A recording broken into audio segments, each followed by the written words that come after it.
I'll tell you this. I'm watching Alien right now, the original. Man, this movie's intense. I actually just saw that. I was at work and it was on, and I couldn't help but watch it. But I'm watching it at the same time, and like these effects are horrible, but it's still a good movie. This is a good movie. It really is. You're 100% correct. I just seen that like 3 days ago, and I couldn't take my eyes off it. Right now, there's like a half of a body blown up of a guy, and there's like milk all over the guy. And he's like holding on to somebody who's being sucked out into space, and he's literally just from like the solar plex down is gone, and it's just a puddle of milk there. I don't even understand what's happening here. And you're talking about like the door of a spaceship opened up, and he's holding on, and he's also holding on to someone else who couldn't keep their grip when the vacuum of space tried to suck them. That movie's intense. Like there was one part where a body got ripped in half when I was watching it. Oh man, this guy's guts are all on the floor. All right, we're all gonna watch this movie, and then our next we'll do our regular podcast, and then we'll do a whole other Alien podcast. Alien. Wow. And what'd they make? 30-minute Alien podcast. What'd they make? 3 of them? Oh my Just god. a movie. They made 3 of them, right? Yeah. See, Alien 1 is on right now, and Alien 3 is on next. They skipped I 2. don't know what happened to Alien 2. That's a tough move to skip 2. Yeah, I don't know what happened here. This is kind of weird, man. Let me ask you. I need an opinion here. All right, I'm like in between on it. I'm not in between on it. I have my stand on it, I should say. Dougal, I know you don't have kids, this and that. Billy, you got a daughter, right? Yeah. All right. So let's say they go to play softball, right? What's the deal? Now Sigourney Weaver's in like panties and a wife beater with her nipples out. How did that happen? It's the 90s, right? Anyway, go ahead. So how do you feel, or what's your view? I don't know if you've experienced this She got the same yet. haircut as my dad, Sigourney Yeah, she Weaver. had like a short hair on the side with like a fucking. She had the same haircut as my dad. The Howard Stern look. Looking like Greg. All right, I'm sorry, Dave. This is just fascinating to me. That's fair enough. All right, so the girls play, all right?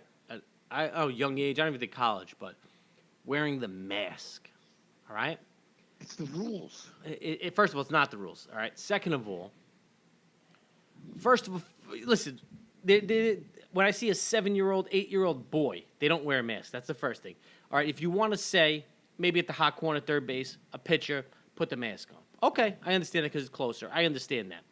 But when I see girls in left field, center field, and right field with a fucking mask on, I want to fucking rip my hair out. Listen. Do you have the choice of not wearing the mask, or is it yes. mandatory? No. Well, Dave, yeah. I'm going to actually tell you, I might be stretching here, but I don't think I am. I think that's the symptom of a misogynist society. So we're getting deep here. Well, no, hold on. I think you're right. I think that it's like frowned upon for a girl to have any kind of damage to their face, and people think that, a smushed nose or a crooked nose or a Marsha, that this could actually affect the girl's future. I agree. But a guy, it doesn't matter what his face looks like. He should be able to succeed anyway. And I think the I parents agree. are protecting the girls' faces, and I actually think that they're perpetuating a false narrative that these girls have to be pretty to succeed in life. I totally agree with you. I spoke with my. He's totally right. I've spoken with my wife about it, Nikki. I've spoke with her, and that is the exact reason this happens. And I totally agree with you. But is that wrong? It is wrong, and it is wrong for reasons. No. I understand the principle is wrong, but is it actually wrong? It is wrong. It really is. Are girls perceived differently if they're ugly? Is it harder for an ugly girl to make friends? Is it harder for an ugly girl to get a job? Is it harder for an ugly girl to succeed in life? I think it is. I have the answer to this. Ready? I think it is. 2 words. It depends. I don't think it does. It depends. But here's the thing. If you bring that All right, listen, I play ball. I still play ball. If you bring that between the lines, you could never be a real ball player. If that's the way you're going to coach, no, these parents don't expect their daughters to be a real ball player. They're using this as babysitting time. No. Some girls are legit ball players. They're going to be ball players. What is Division III, whatever it is? They're going to be ball players for the future of their career. This is not like the team she's with, the girls she's with are ball players. Like they're legit ball players, and I understand that. But my whole thing is. But here's the thing, Dave. So here's the difference, right? When a boy, right off the bat, most parents are blinded by the local level of talent. So if their kid is phenomenal at a sport compared to the local talent level, all the way up through high school, right? That parent, as a boy, will pretty much assume that their child has a shot to do this for a living, okay? And it's not going to matter what happens out there as long as that in between the lines they do the right thing and they play hard and they win and they succeed. But the girl's parents are still talking to the girl about what she's going to do when softball is over. You understand?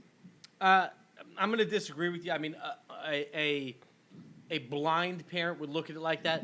In the end, no matter what, a parent should look at it as the main. Listen, you go the professional route, that's great. You go that route, that's fine. But the goal, in essence, in anything, boy, girl, if you look at it any different, you're looking at it wrong, is a collegiate education. All right? If you're an athlete, that's your goal. Anything after that is extra. That's fine. But your main goal is that collegiate education. All right? After that, listen, how many players don't go drafted? That's fine. The boys level, how many players do not play? That's fine after college. You can't look at it as, oh, my son's talented, he's going to the major leagues. No. My son is talented, he's going to a college. He's going to get money for a college. He's going to get an education. So Dave, next time, see, this entire, what I was talking about before with the misogynistic society and the protecting the girl's face more than the protecting of a boy's face and things like that, that's something that I've tried to be in tune to since my daughter's been alive. And I pretty much have explained to my daughter, and I want you to try this next time you see my daughter. I want you to say to her, hey, Viola, you're beautiful. So I don't instruct her what to say. But what I did was I explained to her why that's not the most important thing, or it's not a super relevant topic for someone to bring up to you. So at this point, after explaining this to her, most of the time, if she feels comfortable with the person to respond, like she's not being shy to a stranger, like if you were to say to her, like, hey, Viola, nice to see you, you're beautiful. You know what she's probably going to say to you? I'm really smart, too. No, that's good. That's 100% good. Or I'm really funny. Or I did my homework last night as well. She's going to try to bring up something to you that she thinks is more important than her just being beautiful. And I think that's good. That's a good way to have her look at it. Absolutely. Just not look at one aspect. Whether, you're beautiful or not doesn't make who you are. And I agree with that. But again, this goes back to the whole thing.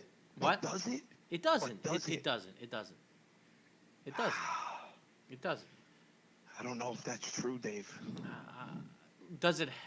Are you asking, does it make who you are? No. Maybe it'll help here and there, but it'll help for the wrong reasons. Is it disadvantageous to be ugly?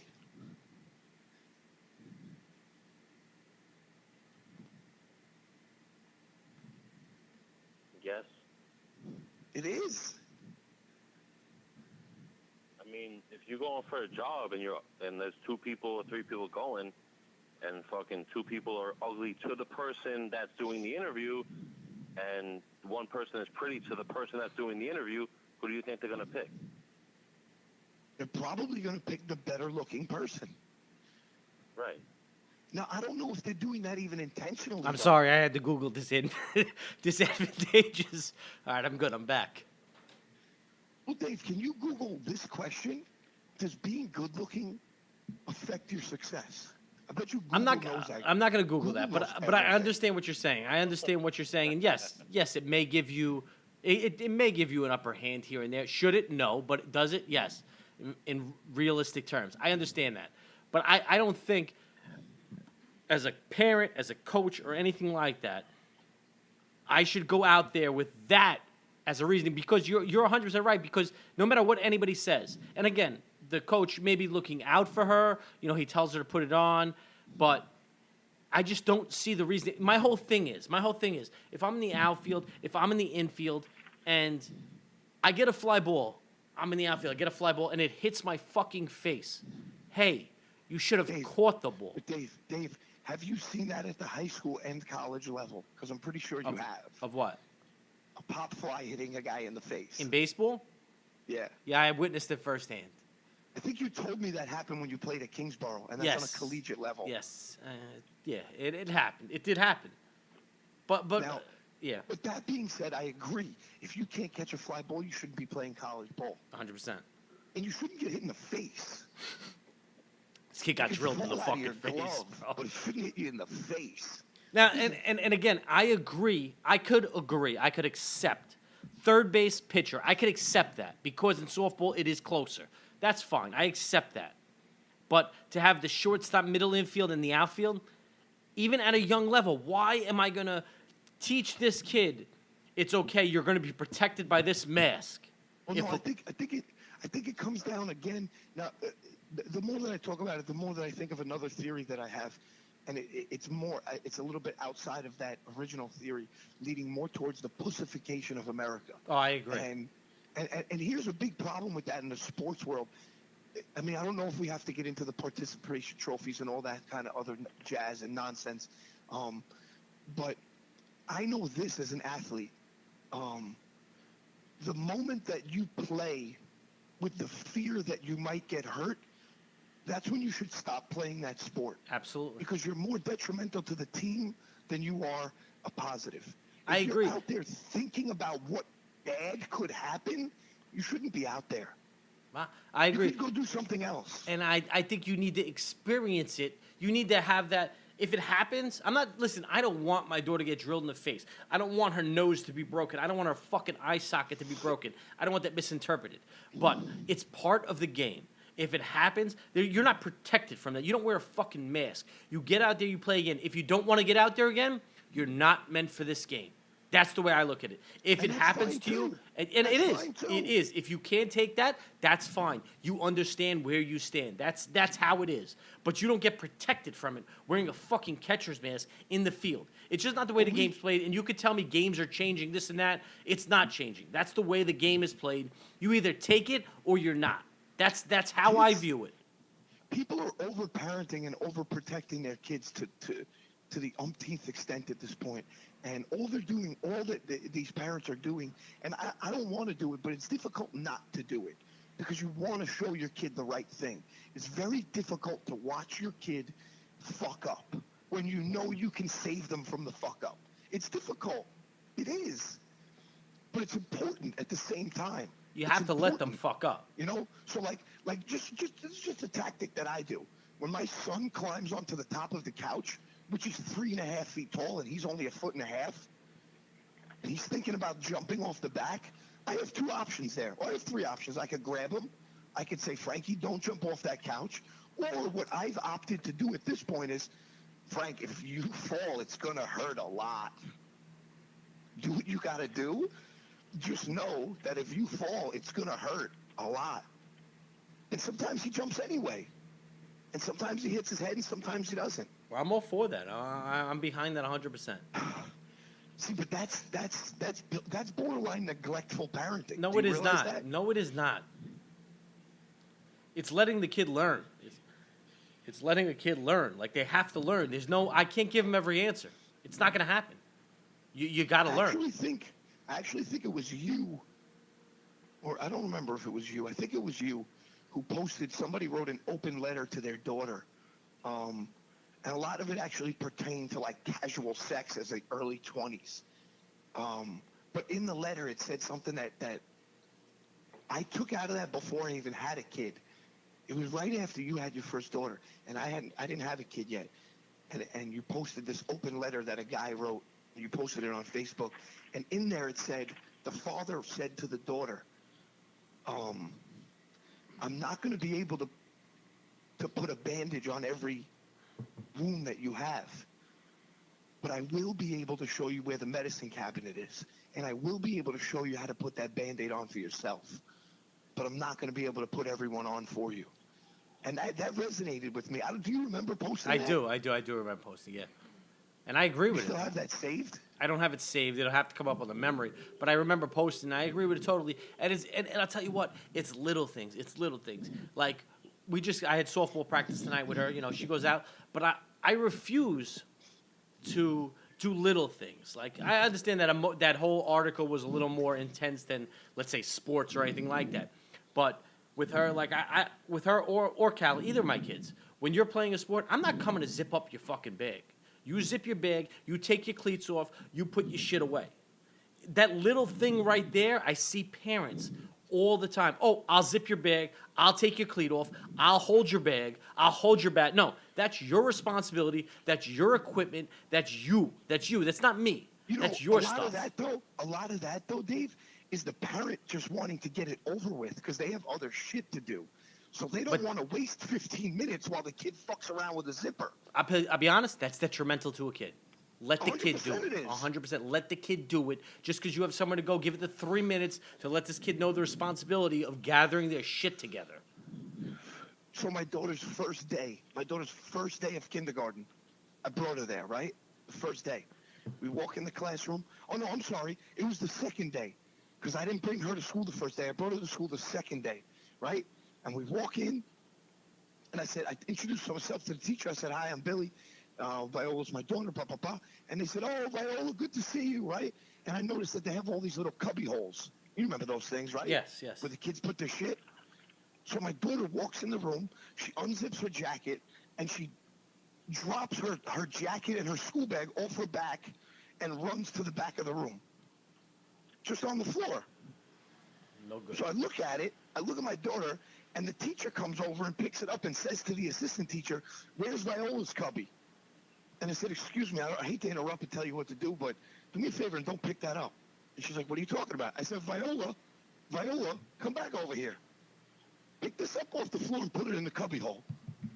And she said, well, I don't know which one's mine, Dad. I said, well, what letter does your name start with? And she said, V.